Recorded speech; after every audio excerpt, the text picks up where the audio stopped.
Ով է խոսում անկեղծությունից, Ալիևը եւ Նալին է խփում եւ Մեխին, Բաքվի երախից վատ հոտ է գալիս։ Իրենք իրենցով սահմանադրություն են գրում, մասնագիտական կարծիք չեն ուզում, սահմանադրագետներն ահազանգում են։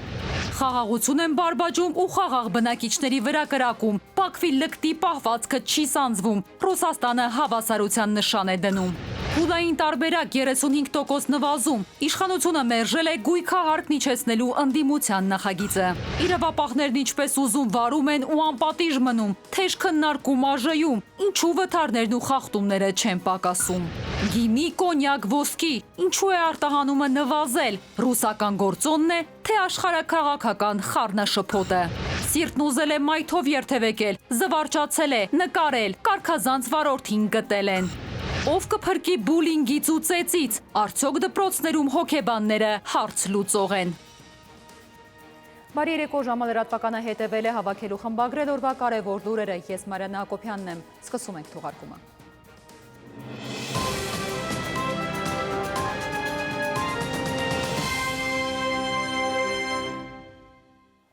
Բաքվի բռնապետը եւ Նալին է խփում եւ Մեխին, Ալիևը մի կողմից Հայաստանի հետ վստահության քայլերի մասին է խոսում, մյուս կողմից հիշեցնում ռազմական սպառնալիքի մասին։ Իրեն ապահովագրելու համար օտարերկրացիների խումբ է հավաքել ու մի ճոռոմ խորագրով համաժողովում ճամարտակում է, թե այդ հայերն են ագրեսոր, օկուպանտ ու անազնիվ։ Շանտաժիստի հերթական քայլերն են մտքին դրածն իրագործելու համար։ Քաղաքագետի համար պարզից էլ պարզ է, այս տեսակ խաղաղություն չկա, չի լինում, Ալիևը խաղ է խաղում, Բաքվի երախից վատ հոտ է գալիս։ Նոր աշխարհակարգի ճանապարհին է Ալիևը, որն ի դեպ այսօրվա աշխարհակարգում դիրքավորվել է նախնադարյան բռնապետության ու ավտորիտար կեցվածքով։ Համենայն դեպս մի քանի երկրի ներկայացուցիչ հավաքել է շուրջը, այս թեմայով համաժողով է անում, չի մոռանում մեղադրել ու էլի մեղադրել հայերին, ամեն ինչի մեջ մտքով ինչ կանցնի։ Եվ մի բարձր լեվելի սուտ հայ-ադրբեջանական բարեկամության կառուցման մասին։ Այն է, Ադրբեջանը պատրաստ է սկսել Հայաստանի հետ վստահության կառուցման քայլերը, ու այս խոսքից րոպեներ անց ձևակերպում է ռազմական առճակատման վտանգ կա։ Քանի դեռ ստորագրված չէ խաղաղության համաձայնագիրը եւ Հայաստանը ամբողջությամբ չի հրաժարվել Ադրբեջանի նկատմամբ բոլոր տարածքային պահանջներից եւ Ադրբեջանի հետ հարաբերությունները կարգավորելու իր պահվածքում անկեղծություն չի դրսեւորել, նոր ռազմական առճակատման վտանգը միշտ կլինի։ Ալիևը, որ մի քանի օր է Հայաստանի ուղղությամբ կրակելու սադրանքի սպառնալիքը օդում պահելու հրաման է տալիս իր զորքին, զուգահեռ խափում, թե հայկական կողմն է կրակողը, Բաքվի այս տխրահռչակ համաժողովում ասել է, թե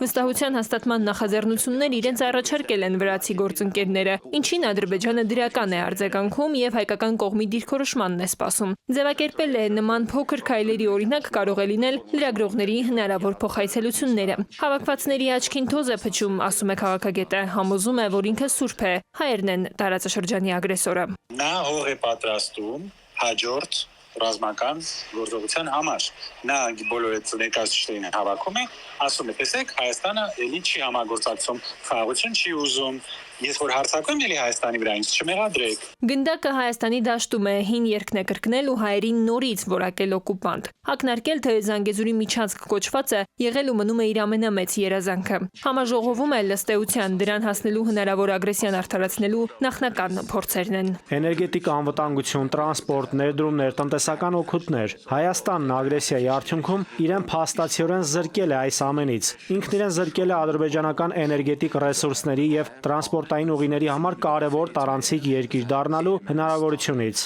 Ճանապարհ, որը Ադրբեջանը կկապի Նախիջևանին ու այն կլինի առանց մաքսային հսկողության ու անխոչնդոտ։ Սա է Ալիևի բոլոր գործողությունների առանցքը։ Սրան են միտված բոլոր հավաքներն ու ելույթները։ Թեև Հայաստանը Ադրբեջանից անընդհատ խաղաղություն է ուզում, մասնագետի համոզմամբ պետք է հասկանա, որ Ալիևի մտքին ուրիշ սցենար կա։ Մենք Իրան չենք կարողանալու անցնել։ Մենք պետք է Ադրբեջանից թույլատրություն խնդրենք, որ գնանք մեղրի։ Իսկ դրանից հետո կամաց-կամաց այս օղակը սեղմվելու է։ Բացի է խոսում ռազմական առճակատման մասին, այն էլ տարբեր պետությունների ներկայացուցիչների առաջ, չերկնչելով անգամ, որ գործ ունի ինքնիշխան պետության հետ։ Ալիևը աշխարհին ուղիղ է ասում, պատրաստվում է նորից կրակել։ Տիգրան Գուրգինյան, ժամը լրատվական։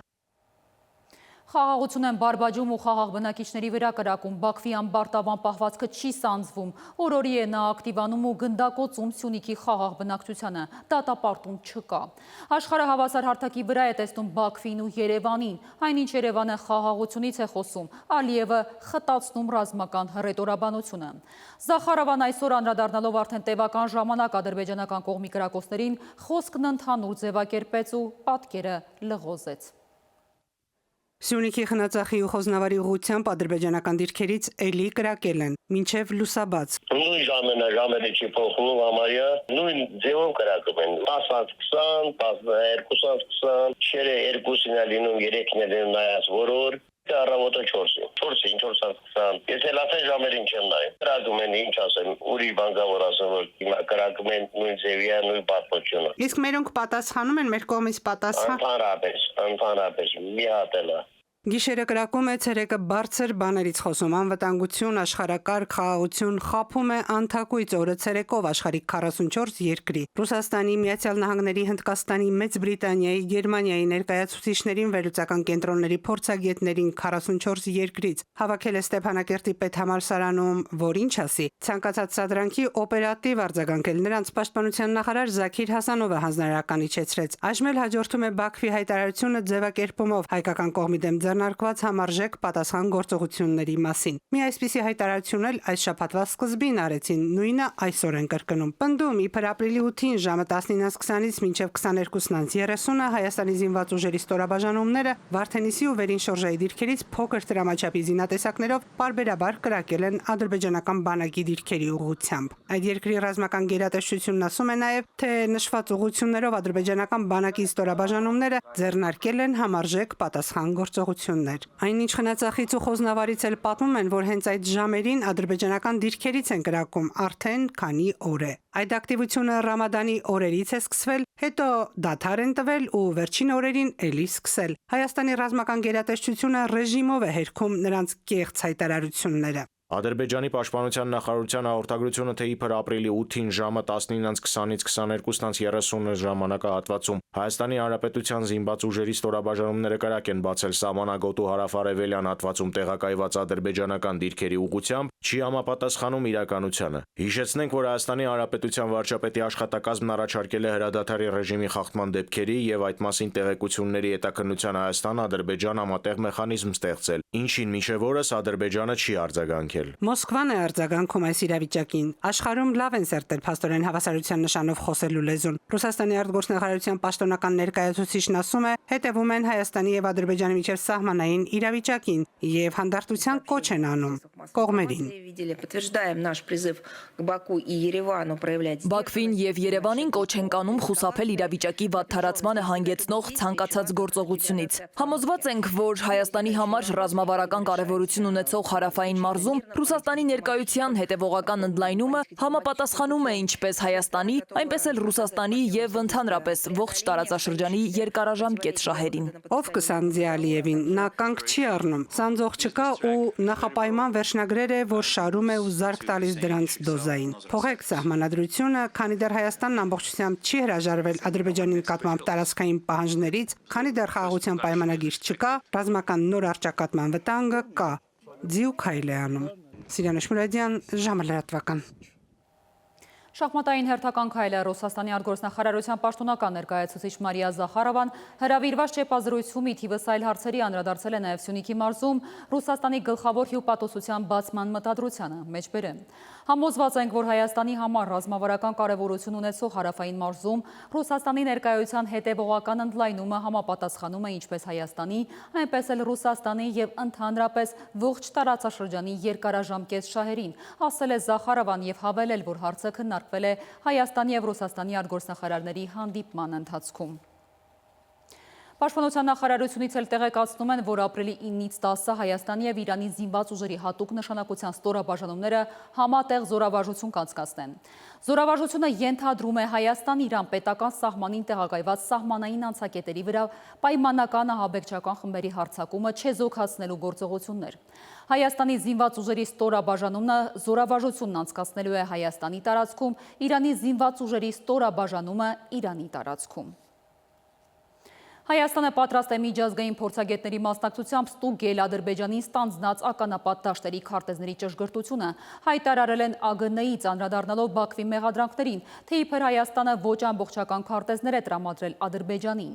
Մեր ԱԳՆ-ն հիշեցնում է, ինչպես 2021-ին, այնպես էլ 2024 թվականին Հայաստանը ականապատ տարածքների նոր ռեգիստրներ է փոխանցել Ադրբեջանին։ Չնայած մեր բազմաթիվ պնդումներին, թե ավելի լավ կամ ավելի ճշգրիտ քարտեզներ գոյություն չունեն, Ադրբեջանը շարունակում է կասկածի տակ դնել ականապատ տարածքների քարտեզների ճշգրտությունը, նշում են Հայաստանի ԱԳՆ-ից։ Նոր աշխարհակարգի ձևավորման մեջ Թուրքիայի դերակատարությանն է անդրադարձել Ռեջեփ Թայիփ Էրդողանը։ Իշխող Արդարություն և զարգացում կուսակցության խորհրդարանական խմբակցության նիստում նա հայտարարել է, որ համաշխարհային խաղացողները երբեմն կամավոր, բայց հաճախ հարկադրված են լինում ընդունել, որ առանց Թուրքիայի հաշվարկ անելն ուղղակի անհնար է։ Ընդունում են նաև փաստը, որ գերտերությունների խաղերում Թուրքիան սոսկ դերակատար չէ, այլ առաջատար խաղացող, որն իրականացնում է սեփական սցենարը, ասել է Էրդողանը։ Իդեպ արտգործնախարար Արարատ Միրզոյանը մասնակցելու է ապրիլի 11-ից 12-ին Անտալիայում անցկացվելիք դիվանագիտական ֆորումին, որին մասնակցելու է նաև Իլհամ Ալիևը։ Հայաստանի ԱԳՆ-ից հայտնում են, որ աշխատանքային այցի շրջանակներում ծրագրված են նաև երկկողմ հանդիպումներ։ Խաղաղություն, որի գլխավոր անջրպետը սահմանադրությունն է, Բաքուն փոխել է տալիս։ Մերոնք փոխում են, բայց իրենք իրենցով։ Սահմանադրագետներն ահազանգում են, մասնագիտական կարծիք, հանրային քննարկում ու նման բաներ լսել են, ինչ փուլում է սահմանադրության տեքստը, ոչ ոք չգիտի, ասել են կփոխենք ու թեման փակել։ Գաղտնի պահելով կասկածի տեղիք են տալիս և մտահոգվելու առիթ, երկրի մայր օրենքի փոփոխությունը խաղոպարտ չէ, հաշվետու պետք է լինեն։ Մինչև հաջորդ տարվա խորհրդարանական ընտրությունները պատրաստ կլինի Հայաստանի սահմանադրության նոր տեքստը։ Արդարդատության նախարարն ասաց ամիսներ առաջ։ Օրեր առաջ էլ վերահաստատեց, աշխատանքները շարունակվում են, նորը մշակման փուլում է։ Մանրամասներ ասել չեմ կարող, բայց շատ կարևոր է մի շեշտադրում, որ այդ տեքստը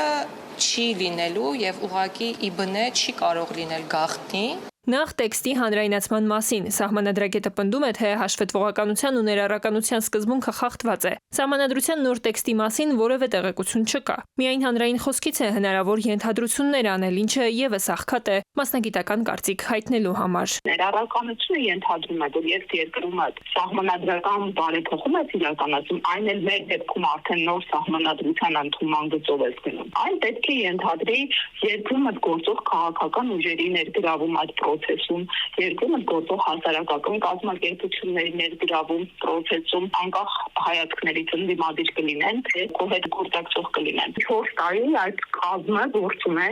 եւ հանրությանը զրոյական տեղեկատվություն են պաշտոնական տրամադրել։ Նոր սահմանադրություն ունենալու որոշումը փաստացի անցած տարվա մայիսին ընդունվեց, երբ Բաքվից արդեն գեներացնում էին Հայաստանի մայր օրենքի փոփոխության պահանջ։ Մինչ այդ ձևավորված խորհուրդը քննարկում էր ոչ թե նոր տեքստ գրելու, այլ պարզապես սահմանադրական փոփոխությունների հայեցակարգ։ Մասնագետը հիշեցնում է, այս ընթացքում է, որ Ադրբեջանը առաջին դեմքի մակարդակով շուրջ 30 անգամ ձևակերպել է Հայաստանի սահմանադրությունը պետք է փոխվի։ Այս դեպքում անկախության հռչակագիրը մնալու է նոր սահմանադրության մեջ, թե ոչ։ Այս մասին պատասխանատուները հետևողականորեն լռում են։ Տեղեկություն չունենալով նոր տեքստի մասին տեխնիկական այս հիմքով սահմանադրագետը կարծում է, որ վտանգված է հենց անկախության հռչակագիրը, որն էլ Ալիևի կոկորդին է մնացել։ Սահմանադրական փոփոխության ժամանակ եթե կարող են ողջ տեքստը նոր խմբագրությամբ շարադրել եւ դրութային հիմնարար փոփոխություններ անել կամ աղքային։ Նոր սահմանադրության ընդունումը գալիս է ասելու, որ նպատակ կա հենց սահմանադրության նախաբանում փոփոխություն կատարելու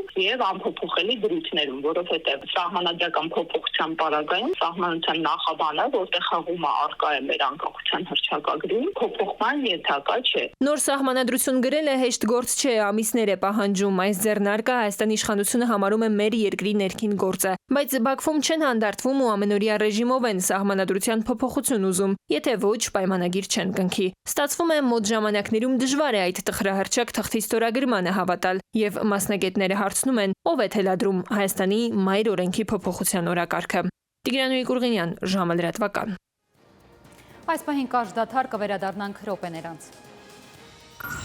Փուլային տարբերակ 35% նվազում։ Իշխանությունը մերժել է գույքահարկ իջեցնելու ընդդիմության նախագիծը։ Իրավապահներն ինչպես ուզում վարում են ու անպատիժ մնում, թեժ քննարկում ԱԺ-ում, ինչու վթարներն ու խախտումները չեն պակասում։ Գինի, կոնյակ, ոսկի, ինչու է արտահանումը նվազել։ Ռուսական գործոնն է, թե աշխարհաքաղաքական խառնաշփոթը։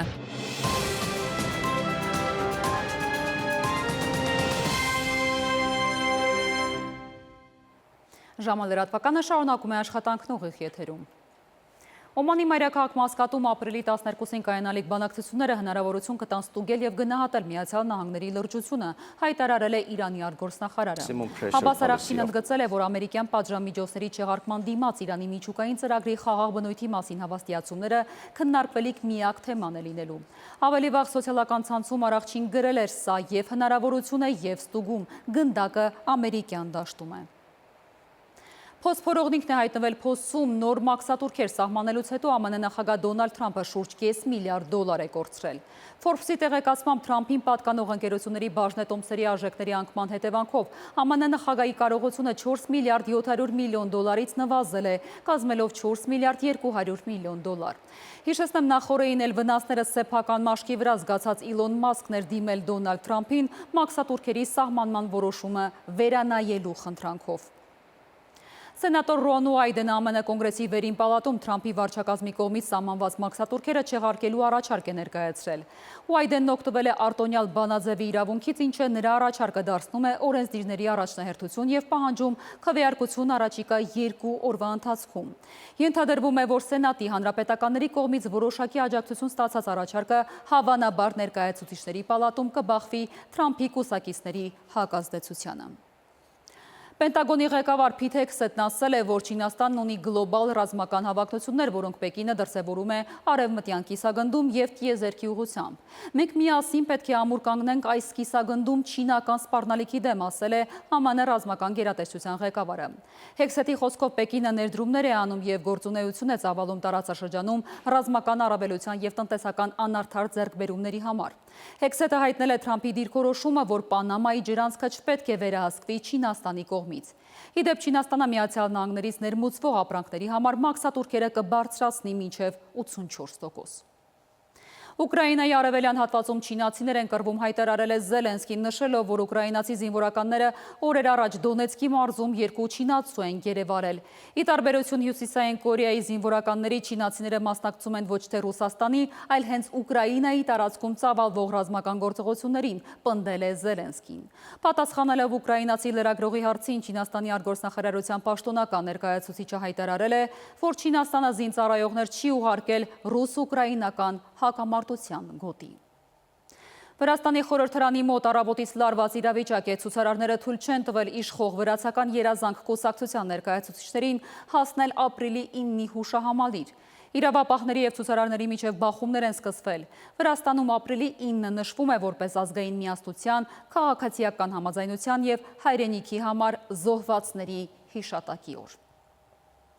Վերադառնանք Հայաստան, ազգային ժողովի տնտեսական հարցերի մշտական հանձնաժողովի նիստում անդրադարձել են գույքահարկի բեռին։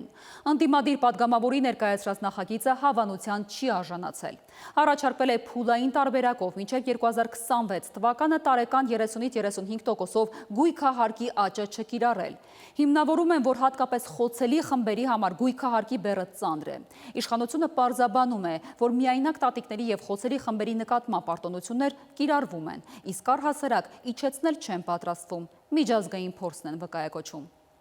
Ընդդիմադիր падգամավորներն առաջարկում են մինչև 2026 թվականը 30-ից 35% փուլային տարբերակով գույքահարկի աճը կասեցնել։ Ընդդիմադիր падգամավորների դիտարկմամբ առանց այդ էլ 2021-ից գույքահարկը յուրաքանչյուր տարի բարձրանում է, ծանր բեռ դառնալով քաղաքացու համար։ Նոր նախագծով падգամավորն առաջարկում է գույքահարկի աճի կասեցումը կիրառել մինչև 200 միլիոն դրամ արժեք ունեցող անշարժ գույքի համար։ Եվ այս ընթացքում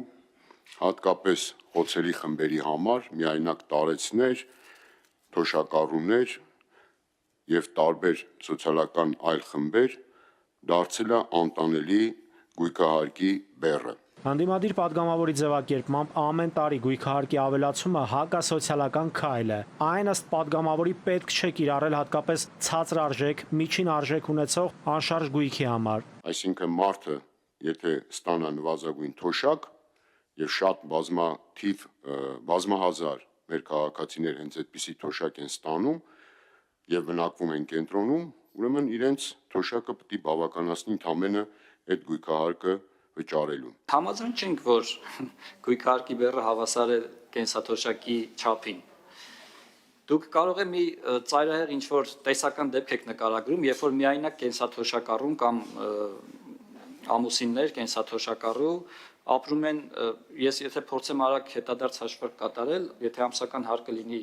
35,000 դրամ, այսինքն տարեկան 420,000 դրամ, մենք երևի խոսում ենք 200 միլիոնից էլ բարձր արժեք ունեցող գույքային միավորի մասին։ Ֆինանսների փոխնախարարի դիտարկմամբ մինչև գույքահարկի աստիճանական բարձրացման համակարգի ներդրումը շենք-շինությունների գնահատումը իրականացվում էր 2000-2003 թվականների հին տվյալների հիման վրա։ Ըստ փոխնախարար Պողոսյանի այն հին է եւ ընդհանրություն չունի ներկա իրողությունների հետ։ Նրա ձևակերպմամբ քվոտա է սահմանված ժառանգություն ստացած գույքահարկերի համար։ Մարդը ժառանգություն է ստացել բարձրարժեք գույք, էմոցիոնալ կապ ունի այդ գույքի հետ, չի կարող ենթադրենք վաճառել, տեղափոխվել այլ բնակարան կամ առանձնատուն եւ համայնքը համարում է, որ սա այն դեպքն է եւ համայնքի մյուս բնակիչներն էլ կոնսենսուս ունեն կամ հաշտ են այդ քաղաքականության հետ, տրված է ոչ փոքր քվոտա ամբողջ գույքային հարկերի պոտենցիալի 10%, այսինքն 10-ից 1-ից կոպիտ ասած կարող է գույքահարկ չհավաքագրել։ Ֆինանսների փոխնախարարն ասում է, Ռուսաստանում, Վրաստանում գույքահարկն ավելի բարձր է, քան Հայաստանում։ Հարցին, եթե թոշակառուն չվճարի գույքահարկը, ինչ միջոցներ են կիրառվելու, նա պատասխանեց. համայնքը տվյալ դեպքում կկիրառի գույքահարկի վճարման պարտավորությունն ապահովող միջոցներ, դատական կարգով, ԴՀԿ-ով, տույժ տուգանքներ հաշվարկելով։ Նաիրի Մուրադյան, ժամը լրատվական։ Գինի, կոնյակ, ոսկի արտահանումը նվազել է, ԵԱՏՄ շուկայում ճաշակ է փոխվել։ Առաջին ազդանշաններն են, թե տեսնենք առանց մեզ ուր կհասնեք։ Հայկական կոնյակը, որը Ռուսաստանում միշտ հարգի էր, հիմա չեմուչումով է ընդունվում։ Հայաստանը կուրսն է փոխում իրենք վերաբերմունքը։ Ռուսական խոչընդոտներից բացի աշխարհաքաղաքական խառնաշփոթն էլ բացասական ազդեցություն է ունենում։ Տնտեսագետը նշել է այն գործոնները, որոնք մեր դիրքերը թույլատրելու թույլ օղակ են դարձրել։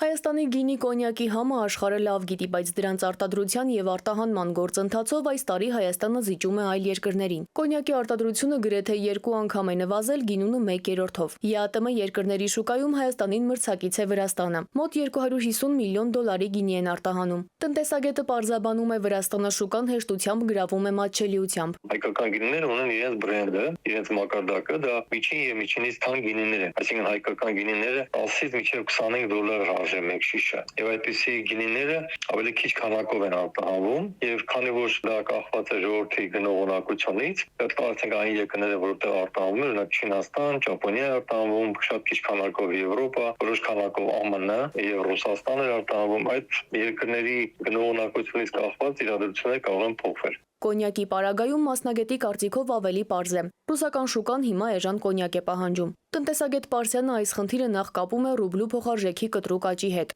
նաև այլ պատճառներ է տեսնում։ Երկրորդ խնդիրը լոգիստիկայի հարցերով, որոնք ի հայտ են գալիս վերնասի արձակետում, եւ երրորդ գործոնը դա պայմանավորված է մեր կոնյակի նկատմամբ նաև ռուսական շրջանակներում որոշակի տրամադրությունների փոփոխությամբ։ Մասնավորապես հայկական կոնյակի նկատմամբ նվազել է պահանջարկը։ Մասնագետները նկատում են նաև, որ ոսկերչական իրերի հումքի մշակումն էլ պակասել է։ 2023 թվականի նոյեմբեր ամսից սկսեց այս ոսկու տենդը Հայաստանում։ Հայաստանի միջոցով ռուսական ոսկին վերարտահանվում էր արաբական էմիրություններ, Հնդկաստան, Եվրոպա, Չինաստան եւ այլ ուղղություններով։ Եվ դրա հաշվին Հայաստանի արտաքին առևտրաշրջանառությունը կտրուկ աճ գրանցեց։ Ինչը անշուշտ իր դրական այդպես էֆեկտ ունեցավ մեր արտահանման ցուցանիշների վրա։ Իրավիճակը փոխվեց 2024 թվականի մայիս ամսից, երբ արդեն վերարտահանումը նվազեց։ Ինչ վերաբերվում է մյուս ոլորտներին, ապա օրինակ ֆերոմոլիբդենի արտադրությունը նվազել է մոտ 31%-ով։ Ալյումինե փայլատի թեղինը 4.3%-ով եւ փայլատի թեղը եւ ֆերոմոլիբդենը ի դեպ Հայաստանից Եվրոպա արտահանվող հիմնական ապրանքներն են։ Կարծում եմ, որ աշխարհում ընթացող վերադասավորումները, հատկապես նաեւ Ուկրաինայի հետ կապված, ԱՄՆ-ի վերջին քաղաքականությունը եւ այլն, որոնք որ առաջացրել են կարող է մտահոգություններ եւ գումարների դեֆիցիտ, որովհետեւ գաղտնիք չի, որ նաեւ փոխպատի արտադրությունը կամ մոլիբդենի կիրառումը նաեւ ունի ռազմական նշանակություն։ Այսինքն ռազմական արդյունաբերության մեջ էլ քանակները Եվրոպայում նվազել են։ Մասնագետները հույս ունեն, որ Հայաստանի նկատմամբ պահանջարկը կաճի, եթե Եվրոպան փորձի սեփական ռազմական արդյունաբերությունը զարգացնել։ Սիլվի Մուրադյան, ժամը լրատվական։ Ազգային ժողովում քննարկման հիմնական թեման վարորդներն ու վթարներն են եղել։ ՄԱԿ-ի զարգացման ծրագրի երթևեկության անվտանգության փորձագետը ներկայացնելով ճանապարհների վերաբերյալ իր հետազոտությունները նշել է, որ 18% դեպքերում վթարների մասնակիցները օպելներն են եւ որ ամենահաճախը վթարներ լինում են մայրուղիներում, օրինակ Մաշտոցի պողոտայում կամ Տիգրան Մեծի պողոտայում։ Պատգամավորները մեղադրել են նաեւ իրենց գոլեգաներին կոպիտ խախտումների մեջ, ինչի հետևանքով զրկվել են վարելու իրավունքից։ Երթևեկության կանոնների կոպիտ խախտումներ են կատարում նաև իրավապահները։ Ներքին գործերի նախարարության եւ ոստիկանության ծառայողներ կան, որոնք իրենց պարտականությունները կատարելիս են խախտում երթևեկության կանոնները, բայց որևէ պատասխանատվության չեն ենթարկվում։ ՔՊԱ-ական падգամավոր Արմեն Խաչատրյանը, որ լավ գիտի համակարգը, խոստացավ, կստուգվեն ներկայացված փաստերը։ Նա 2 տարի առաջ կատարված վերլուծություն ներկայացրեց։ Պարզվեց, որ մեր падգամավորներից 2 տասնյակից ավել մարդ ունեն տուգանքներ, լուրջ տուգանքներ, անգամ մենք ունենք падգամավոր, որ տրանսպորտային միջոցներ վարելու իրավունքից էր զրկվել։ Հանցագործությունների թիվն ամեն տարի աճում է։ 2024-ին 4000 հանցագործությունների առյուծի բաժինը 1811-ը, եղել են թմրամիջոցներին առնչվող։ Մեքենաներից գողությունների թվի աճ արձանագրվել Երևանում։ Շրջանառության մեջ օրենսդրական նախաձեռնություն կա։ Շուտով ազգային ժողովի սեղանին կգնա։ Տրանսպորտային միջոցներից կատարված գողությունը նախագծի ձևակերպումով կդառնա որակյալ հանցակազմ։ Տասնյակ խմբեր ունենք հայտնաբերված, որոնք մեծ թվով գողություններ կատարում են, ներկայացնում ենք մենք նախաքննական մարմին, վարույթներ եւ տվյալ քաղաքացիները ներկայապես գտնվում են, նորից շարունակում են իրենց ծև գործը։ Մինչև 2021 թվականը վարորդները գումարներ են վճարել տեղզնության համար, սակայն նրանց գերակշիռ մասը իրականում չի անցել տեղզննում։ Որովհետև օրենսդրությունը պարտադրել է միայն վճարումները, այլ ոչ տեխնիկական զննություն անցնելը։ Կառավարությունը նոր օրենսդրությամբ այս ոլորտը էականորեն լավարկել է, վերացրել տեղզնության կտրոն հասկացությունը, կտրոնի համար պահանջվող վճարը եւ իհարկե տեղզնությունը դարձրել պարտադիր։ Ճանապարհատրանսպորտային պատահարները եւ դրանց հետևանքով շատ հաճախ մահվան ելքերը մտահոգիչ են։ Հայաստանում տարեկան յուրաքանչյուր օր ճանապարհատրանսպորտային պատահարների զոհ է դառնում միջինը 1 մարդ։ Վիրավորվում 16-ը։ Չնայած ենթակառուցվածքների եւ երթևեկության կառավարման բարելավման ուղղված միջոցառումներին, արդյունքները, ինչպես տեսնում ենք, բավարար չեն եւ մեզ դեռևս չի հաջողվել առավելագույնս չեզոքացնել բացասական հետևանքները։ Միլիարդավոր դրամների գումարներ են ծախսվում ճանապարհների նորոգման, կառուցման համար, սակայն падգամավորները նկատել են, որ այդ նույն ճանապարհներին նախազգուշացնող նշանները շատ ավելի կարճ են։ Տարածքային կառավարման եւ ենթակառուցվածքների փոխնախարարին հորդորեցին ուշադիր լինել։ Այն հատվածներում, որտեղ զգուշացնող նշաններ չկան, հաճախադեպ են վթարները զոհերով։ Նայիրի Մուրադյան, ժամը լրատվական։ Եվս մեկ դադարու կներկայացնենք թողարկման վերջին հատվածը։ Սիրտն ուզել է մայթով երթևեկել, զվարճացել է, նկարել, կարգազանց վարորդին գտել են։ Ով կփրկի բուլինգից ու ծեծից, արդյոք դպրոցներում հոգեբանները հարց լուծող են։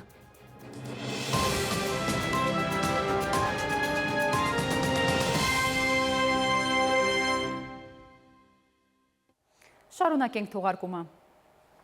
Ինչպես անել, որ դպրոցի ճանապարհը թեթև լինի, աշակերտն ուզի դպրոց գնալ ու չմտածի, որ իրեն կճնշեն, նորից կծաղրեն, կնվաստացնեն։ Մոդայիկ դարձած բուլինգ բառն արդեն գիտեն, բայց պաշտպանվելու ձևերը մասնագետները պետք է հուշեն։ Որոշ դպրոցներ հոգեբան ունեն, բայց թե որքանով է հոգեբանը կարողանում հարց լուծել ու հաշտեցման ուղղակ դառնալ միմյանց դեմ լարված աշակերտների միջև այլ հարց է։ Ինչևէ, այս փուլում կառավարությունը հոգեբանների ներգրավմամբ է խնդրի լուծումը տեսնում, փորձագետները թերահավատ են։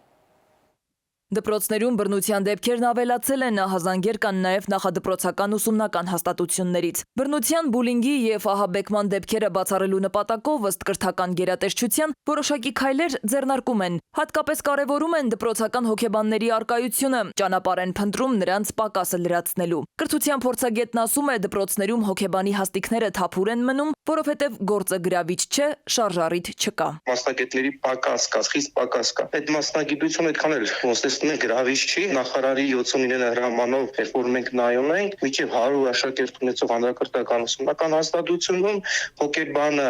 0.50 դրամի միավոր է եւ միջինում կստանա 40,000 դրամ աշխատավարձ։ Այս 40,000 դրամով հաստատ մոտիվացված չեն մանավանդ մարզերում հոգեբան աշխատեն։ Հոգեբանն էլ ավելացնում է, բարդ է իրականացնել այն ահռելի աշխատանքը, որն այսօր մեկ մասնագետի ուսերին է։ Յուրաքանչյուր դպրոցի ըստ նրա առնվազն 4-ից 5 մասնագետ է անհրաժեշտ։ Մի դպրոցում մեկ հոգեբան է գծված, ու ես ինքս չեմ պատկերացնում առհասարակ մեկ հոգեբանը այդքան երեխաների հետ միայնակ ինչ կարող է անել։ Դրա համար շատ խնդիրներ իհարկե բաց են թողնվում։ Կարծում եմ այսօրվա դպրոցում եւ կարիք կա աշխատելու ուսուցչական անձնակազմի հետ, նույն երթահոգեբանական կայունության վերաբերյալ, միջանձնային կոնֆլիկտների հաղթահարման վերաբերյալ, շատ ուսուցիչներ երեխաներին մոտենում են անհատական սուբյեկտիվ փառասիրությունից, անձնային խնդիրների տեսանկյունից, որոնք որ լուծելի են։ Փորձագետները միաբերան ընդգծում են, դպրոցական հոգեբանները այսօր չեն իրականացնում այն գործառույթը, որը նրանցից ակնկալվում է։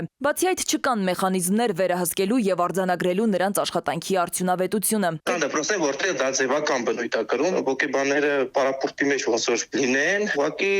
գալիս են դպրոց եւ որևէ գործառույթ չեն իրականացնում։ Նամանավանդ այն դպրոցներում, որտեղ ներառական կրթության երեխաներ չկան։ Կոնկրետ չափորոշիչներ չկան եւ կոնկրետ աշխատանքը որպես այդպեսին հետադարձ կապով գնահատելի չէ։ Սա բացի թողի վիճակներից մեկն է։ Մենք պետք է գնահատում իրականացնենք, որ դասարանում ինչ խնդիրներ կան, 6 ամիս անց, 3 ամիս անց, 1 տարի անց այդ խնդիրները ինչպես են շտկվել եւ լուծվել։ Կամ առհասարակ դպրոցի ներանձնային մթնոլորտը, ներանձնային փոխհարաբերությունների որակը ինչպիսին էր եւ աշխատանքից հետո ինչպիսին է դարձավ։ Մասնագետը հիշեցնում ու միաժամանակ ուղղորդում է. հոգեբանի գործառույթը ազատ է, նա է որոշում ինչ մեթոդներով աշխատել երեխաների ու ուսուցիչների հետ։ Նախարարությունից էլ ժամին հայտնում են, որ հոգեբանի աշխատանքը առավել գրավիչ դարձնելու նպատակով կառավարությունն այժմ շրջանառում է որոշման նախագիծ, որը այս ոլորտում աշխատողների համար հավելավճար է նախատեսում կամավոր ատեստավորման արդյունքներով։ Սվետլանա Ավդիշյան, ժամը լրատվական։ Դպրոցներում բուլինգի ենթարկվող ու իրենց մեջ փակվող աշակերտների մեծ մասի ընկերն է դառնում ChatGPT-ին։ Արհեստական բանականությունն իր ընկերությունն այսօր շատերին է առաջարկում։ Առաջին հայացքից հուսալի ընկերը, որը կարող է տալ հարցերի պատասխաններ ու առաջարկել լուծումներ, ինչ որ մի պահից ըստ մասնագետների կարող է դառնալ սպառնալիք, եթե մոռանալ, որ այն գործիք է ու սկսել ծառայել նրան, նվիրելով ամենաթանկը՝ ժամանակը։ Համաշխարհային ցանցը հնարավորություն է, թե մարտահրավեր ու ինչ ռիսկեր կան, Հայաստանը պատրաստվում է նոր փորձության։ Արհեստական բանականությունը սպառնում է մարդկանց զրկել աշխատանքից։ Առաջիկա 10 տարիների ընթացքում արհեստական բանականության տեխնոլոգիաների շուկան կաճի մոտավորապես 25 անգամ։ Ըստ ՄԱԿ-ի տեխնոլոգիաների տարածումը կբարձրացնի աշխատանքի արտադրողականությունը միևնույն ժամանակ զգալիորեն մեծացնելով անհավասարությունը զարգացած եւ զարգացող երկրների միջև։ Հայաստանում կա մի քանի ընկերություն, որոնք անում են լուրջ հետազոտություններ, արտադրանք ունեն, բարձր մակարդակի, բայց հետագա զարգացումների համար պետք են ավելի լուրջ ներդրումներ, պետք է ավելի բարենպաստ պայմաններ, որպեսզի արտասահմանից մասնագետների կարողանաս նաև բերել, պետք չի միշտ պատկերացնել, որ հայաստանյանը անպայման պետք է տեղացի հայերով արվի, այս ոլորտը շատ միջազգային Ցածր եկամուտներ ունեցող 118 երկրներ են ներկայացվել, որոնք այս հարցում չեն մասնակցում միջազգային զարգացումներին եւ չեն մշակում իրենց ռազմավարությունն այս ուղղությամբ։ Հայաստանում սակայն խնդիրը կարծես խորքային չէ։ Մասնագետը գտնում է, որ սա Հայաստանի համար հնարավորություն է ոչ թե մարտահրավեր։ Այդ ՄԱԿ-ի զեկույցը որ ասում է, որ զարգացած երկրները ավելի են զարգանալու, զարգացողները ավելի թուլանալու են, վերաբերում այն երկրներին, որոնք բացառապես սպառող են տեխնոլոգիաների եւ չեն արտադրում։ Սա մեր նման երկրների համար նույնպես հնարավորություն է։ Մասնագետները վստահեցնում են, Հայաստանում նախագծվում են մի շարք ծրագրային համակարգեր։ Ունենք արհեստական բանականության պրոդուկտներ արտադրող եւ մոդելներ նախագծող ընկերություններ։ Ուստի վստահ կարող ենք քայլել ժամանակին ու բարքերին զուգընթաց, չվախենալով բանականությունից։ Արհեստական Սիլվի Մուրադյան, ժամը լրատվական։ Այժմ համացանցում հրապարակված տեսանյութի հետքերով Երևանի պարեկները հայտնաբերել են Մերսեդեսի վարորդին, որը որոշել էր մայթով երթևեկել, զվարճանալ ու լուսանկարել։ Օրվա ուշագրավ մյուս թեմաները տեսաշարով։ Պայմանավորվածության համաձայն կառավարությունում այսօր ընդունել են տրանսպորտային երթուղիների փոփոխությունից դժգոհող Պրոշյան եւ Քասախ բնակավայրերի ներկայացուցիչներին։ Հանդիպմանը մասնակցել են վարչապետի աշխատակազմի եւ քաղաքապետարանի ներկայացուցիչները, տարածքային կառավարման եւ ենթակառուցվածքների նախարարության տրանսպորտի վարչության պետը։ Հանդիպումից հետո պրոշյանցիները հայտարարել են, որ իրենց խնդիրը լուծվել է, 25 համարի երթուղին շարունակելու է գործել, իսկ ահա Քասախ համայնքին սպասարկող թիվ 59 երթուղին չի գործելու։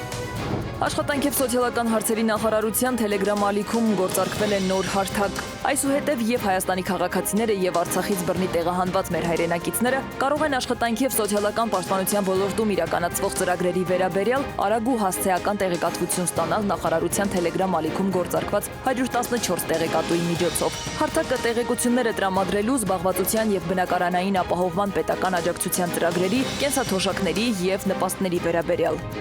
Կառավարությունը արցախցիների աջակցության տրամադրման նոր ծրագիր է պատրաստում, փոխվարչապետ Տիգրան Խաչատրյանն է հայտնել այս մասին։ Նոր ծրագրով ընտանիքներն ընտրվելու են մեկ անձի հաշվով միջին եկամուտների փաստացի չափից ելնելով։ Այն սկսելու է գործել միասնական սոցիալական ծառայության ընդունած դիմումների ուսումնասիրությունից եւ լրացուցիչ աջակցության կարիք ունեցող ընտանիքների ճշգրտումից հետո։ Հիշեցնենք, Արցախից բռնի տեղահանվածների աջակցության ծրագիրը 2025 թվականի ապրիլի 1-ից կրճատվել է։ Աշխատունակ արցախցիներն այլևս չեն ստանալու 40+10 1000 դրամ բնակվարձի գումարը։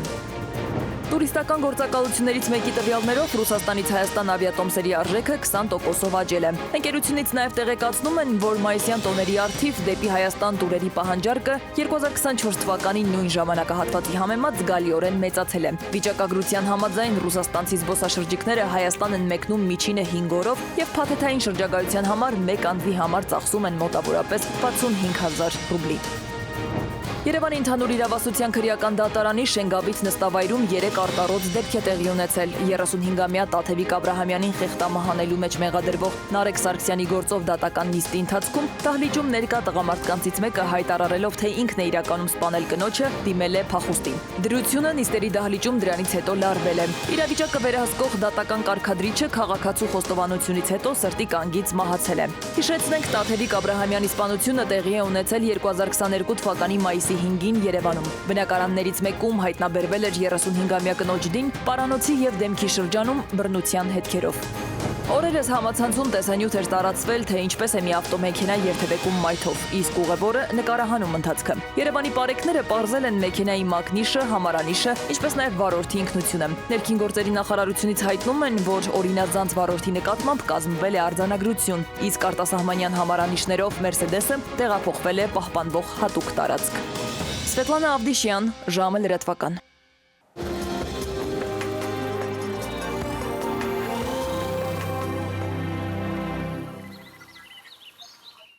Եղանակի տեսության հովանավորն է Ֆերոսի ապրանքանիշը իր հուսալի անվտանգ եւ գերխնայող գազի կաթսաներով, որոնք պաշտոնապես ներկայացված են էքստերիեր խանութ սրահների ցանցում։ Ֆերոսի եղանակ ստեղծող կաթսաներ։ Այժմ մանրամասն եղանակի մասին։ Շիրակում, Կոտայքում, Գեղարքունիքում, Արագածոտնում եւ Վայոց ձորի լեռներում սպասվում է 8-ից 14 աստիճան տաքություն, Վայոց ձորի եւ Արագածոտնի նախալեռներում 18-ից 22 աստիճան տաքություն, Լոռիում 11-ից 14 աստիճան, Տավուշում 10-ից 15 աստիճան, Արարատում, Արմավիրում 20-ից 22 աստիճան տաքություն, Սյունիքի հովիտներում 21-ից 24 աստիճան տաքություն, Սյունիքի նախալեռներում 16-ից 20 աստիճան տաքություն։ Իսկ Երևանում գիշերը սպասվում է 7-ից 9 աստիճան տաքություն, ցերեկը 18-ից 20 աստիճան, երեկոյան 8-ից 10 աստիճան տաքություն։ Առանձնացած լուրերն այսքանն էին, շնորհակալություն ուշադրության համար, խաղաղ գիշեր եմ մաղթում։